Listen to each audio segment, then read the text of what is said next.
में रजिस्ट्रेशन अवश्य करवा लें। पहनिए मास्क, धोइए हाथ, रखिए 2 गज की दूरी। सूचना एवं जनसंपर्क विभाग, राजस्थान सरकार द्वारा जनहित में जारी।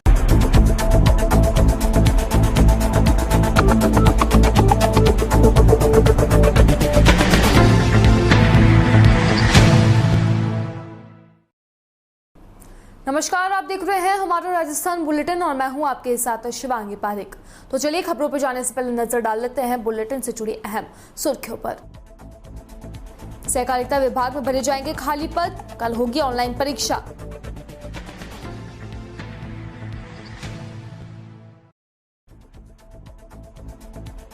कालाडेरा एसएचओ को मिली बड़ी सफलता, ठगी करने वाले गिरोह से जुड़े 4 लोगों को पुलिस ने किया गिरफ्तार। बेजुबान जानवरों के साथी बन रहे वन विभाग के कर्मचारी, घायल बेजुबानों की जान बचाने की चला रहे हैं मुहिम।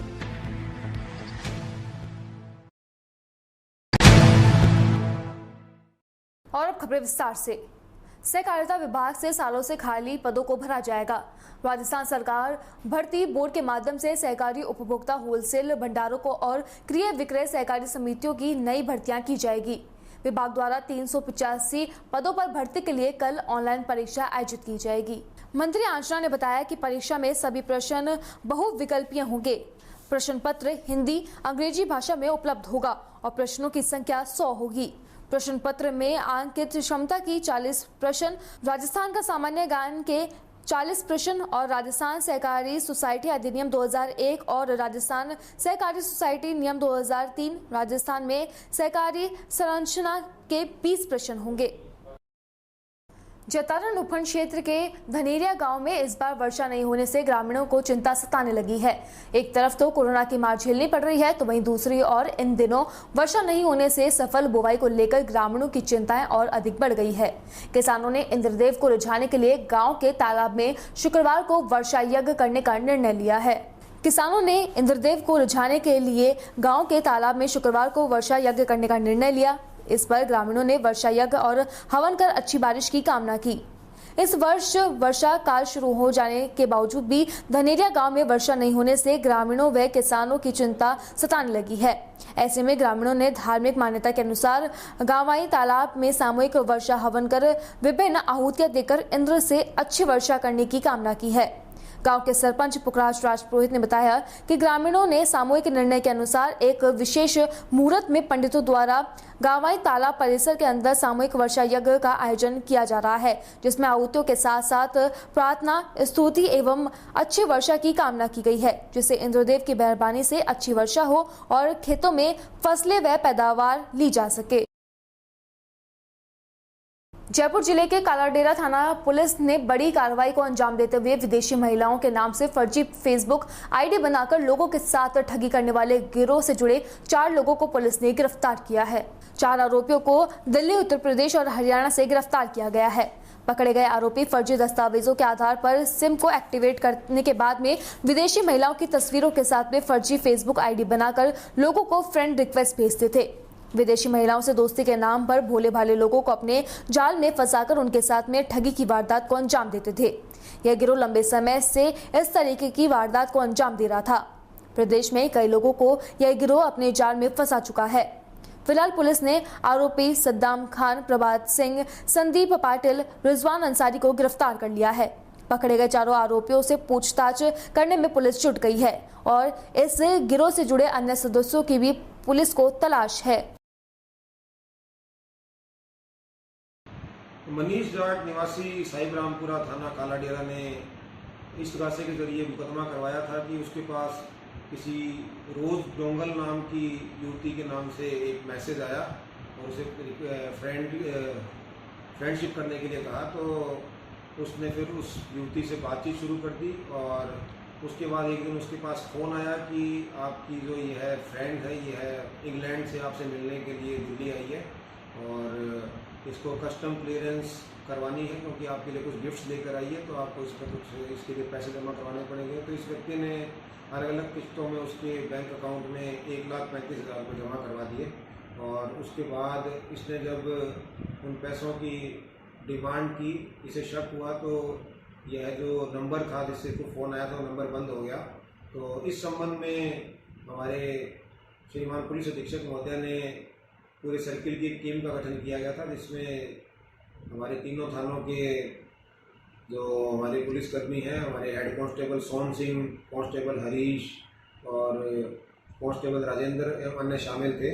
और थानाधिकारी की अध्यक्षता में इस टीम को दिल्ली इन बदमाशों को पकड़ने के लिए भेजा गया था। तो इसमें 2 अभियुक्त हैं, वो पहले ही गिरफ्तार किए जा चुके थे और इस संबंध में अब हमें 4 अन्य युवकों को भी गिरफ्तार करने में सफलता मिली है। इनका पूरा एक गैंग है जो फर्जी डॉक्यूमेंट्स के आधार पर मोबाइल सिम जारी करवाता है और फर्जी डॉक्यूमेंट्स के आधार पर बैंक अकाउंट खुलवाता है और उसके बाद इस तरह की ठगी की वारदातों पर अंजाम देकर उस मोबाइल को बंद कर देता है।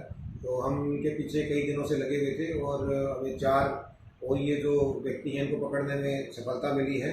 इनमें प्रभास सिंह जो है वो मध्य प्रदेश के भिंड जिले का रहने वाला है, सद्दाम खान उत्तर प्रदेश के सुल्तानपुर का रहने वाला है और रिजवान अंसारी पश्चिम बंगाल के मालदा का रहने वाला है और संदीप पाटिल महाराष्ट्र के सांगली का रहने वाला है। तो यह एक अंतर्राज्यीय गैंग है जो इस प्रकार की भोले वाले मासूम जो गांव के लोग हैं उनको इस प्रकार से ठगी करने का काम करती है। तो अब हमने इनको गिरफ्तार कर लिया और उनका पुलिस रिमांड लेकर इनसे पूछताछ कर इनके अन्य साथियों की तलाश की जाएगी। पदमपुर में भाजपा के कार्यकर्ता सम्मेलन के दौरान किसानों द्वारा भाजपा के नेताओं के विरोध को केवल बिश्नोई समाज से जोड़कर देखने व बिश्नोई समाज के नाम पर राजनीति का विरोध करते इंद्राज पूना ने कहा कि बिश्नोई समाज के नाम पर भाजपा राजनीति करना बंद करे। उन्होंने कहा कि पदमपुर में संयुक्त किसान मोर्चे ने भाजपा के कार्यक्रम का विरोध किया था। इस विरोध से बौखलाई भाजपा इसे एक समाज से जोड़कर प्रचारित कर रही है। भाजपा के दूसरे नेताओं की तरह नोखा विधायक बिहारी लाल बिश्नोई इस कार्यक्रम में शिरकत करने आए थे, इसलिए इन सबका विरोध हुआ। पर इसे केवल बिहारी लाल जी का विरोध बताकर समाज को बांटने व धर्म की राजनीति की कोशिश की जा रही है, जो कि उचित नहीं है। यह विरोध बिहारी लाल जी का नहीं बल्कि कृषि कानूनों और भाजपा का है। अतः इस मामले पर एवं इस मसले के ऊपर जातिवाद की राजनीति बंद करनी चाहिए। किसान नेता पृथ्वीलाल सिंधु ने कहा कि किसान आंदोलन की बढ़ते असर को देखकर दोनों पार्टियों के बड़े नेताओं में बौखलाहट का नतीजा है कि किसानों पर झूठे मुकदमे करवाए गए हैं। उन्होंने कहा कि सोशल मीडिया के माध्यम से सच्चाई जनता के सामने आ चुकी है। कहते हैं कि जिसका कोई नहीं होता उसका तो ईश्वर होता है। इसकी बानगी जहां बस्ती कानोता क्षेत्र में देखने को मिल रही है। हालांकि जहां बेजुबान का दर्द दूर करने के लिए ईश्वर खुद नहीं आ सकता, इसलिए उसने वन कर्मियों के जरिए जानवरों की जान बचाने का कार्य किया है। हम बात कर रहे हैं बस्ती कानोता में तैनात नाका प्रभारी नवरत्न शर्मा की। इनकी पहल के बाद में अब यहाँ मानसून सुनसान इलाके में घायल और हादसे का शिकार हुए बेजुबान जानवरों और पक्षियों की सेवा की जा रही है। इसके सेवा कार्य को देखकर अन्य वन कर्मी और स्थानीय लोग भी इस पुण्य कार्य में जुट गए हैं। नवरत्न शर्मा ने बताया कि घायल बेजुबानों की जान बचाने की मुहिम में सभी लोगों का सहयोग मिल रहा है। उन्होंने बताया कि जैसे ही किसी घायल जानवर या पक्षी की सूचना मिलती है, वे तुरंत उसे अपने यहाँ लेकर आते हैं। इसके बाद में चिकित्सकों की देखरेख में उसका इलाज करवाते हैं और जिससे ठीक होने तक उसे पिंजरे में रखा जाता है। इस पिंजरे की व्यवस्था भी लोगों के सहयोग से की गई है। उनका कहना है कि किसी की जान बचाने से बड़ा पुण्य का काम क्या हो सकता है, चाहे वह इंसान हो या फिर जानवर। उनकी इस सोच का नतीजा है कि अब स्थानीय लोग भी उनके इस कार्य में मदद करते हैं। कितने जानवरों को यहाँ पर रखा गया है? देखिए, ये रेस्क्यू मेरा आहिस्ता ही बनाया हमने, यहीं पे यहीं से व्यवस्था मैनेज किया है। और ये जानवर जो जंगल में घायल रहते हैं उनको लाते हैं। तब तक गिनती तो है नहीं, लेकिन साल भर में 30-35 जानवर आ जाते हैं। ये अभी थोड़े दिन पहले 2-4 दिन पहले बनाया, इसमें 3 जानवर अब तक ला चुके। एक बंदर था जिसको हमने रिलीज़ कर दिया, सही था, वो सही हो गया था। बाकी एक ये 2 जानवर अभी मोर और ये सियार जो परसों रोज इसको रेस्क्यू किया है, वो हम ला के इसको अभी तुरंत इनको रखा है। मोर ठीक हालत में है, बिल्कुल तैयार है। और इस सियार में थोड़ी दिक्कत है, अभी अमना से रह रहा है, खाना कम खा रहा है, लेकिन फिर ठीक है ये। और डॉक्टर साहब यहाँ पे जो कानोता के डॉक्टर साहब, उनको हम दिखाते हैं, उनसे इलाज करवाते हैं यहीं पर। और फिर सुरक्षित होने के बाद इनको जंगल में छोड़ देते हैं। इनका कितने दिन में इलाज करवाते हैं? रेगुलर देखता है डॉक्टर आके, जो भी समस्या होती है आके तुरंत देखते हैं, रोज़ाना देखते हैं, सुबह 10-11 बजे आके देखते हैं इनको। और जो भी इलाज की जरूरत होती है तुरंत करते हैं इसको। आपका नाम? मेरा नाम नॉर्दन शर्मा, फ्रॉम फॉरेस्टर, यहाँ पे वनपाल हूँ, यहाँ पे प्रभारी, नाका प्रभारी काम था और जियो को देख रेख कर रहे हैं सब कार्य। आपकी इस मुहिम से कितने लोग जुड़ चुके हैं?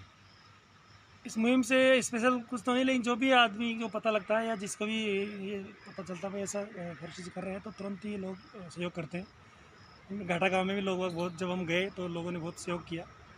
यहाँ के लोग अच्छे हैं, बहुत सहयोग कर रहे हैं। और अलवर के मुंडावर क्षेत्र के राजवाड़ा ग्राम पंचायत की तरफ से राजीव गांधी सेवा केंद्र में बबीता चौधरी का आरएस में चयन होने पर शुक्रवार को सम्मान कार्यक्रम का आयोजन किया गया। राजवाड़ा सरपंच रजनी मामचंद ने गुलदस्ता देकर सम्मान किया। उप सरपंच मंजू देवी ने शॉल उड़ाकर बबीता चौधरी का सम्मान किया। पूर्व सरपंच मोहर सिंह चौधरी ने डायरी और पेन देकर उनका सम्मान किया। इस मौके पर शिवदान शास्त्री ने कहा कि बेटी बबीता चौधरी ने आज के युवाओं से प्रेरणा लेनी चाहिए कि किस तरीके से क्षेत्र और गांव का नाम रोशन करते हैं। बेटी में अपने माता पिता ही नहीं बल्कि क्षेत्र का भी नाम रोशन किया है। सांचौर क्षेत्र के प्रतापपुर गांव में गुरुवार को एसडीएम भूपेंद्र यादव ने एक किसान नरसिंह राम चौधरी को लात मार दी। आक्रोशित किसानों और पुलिस के बीच धक्का मुक्की और हाथापाई की नौबत आ गई। पुलिस ने ग्रामीणों को मौके से हटाकर मामला शांत कराया। भारत माता परियोजना के तहत अमृतसर से जामनगर तक बनने वाले एक्सप्रेस हाईवे 754 के निर्माण कार्य में प्रतापपुरा की सरहद में गुरुवार को काम का शुरू हो गया और ग्रामीणों ने रुकवा दिया। किसानों ने रात को गांव में पंचायत बुलाकर आधे घंटे तक चर्चा करके आगे की रणनीति बनाई। शुक्रवार को एसडीएम का घेराव किया। फिलहाल हमारा राजस्थान बुलेटिन में बस इतना ही। देश और दुनिया की तमाम खबरों के लिए बने रहिए डीपीके न्यूज के साथ। नमस्कार।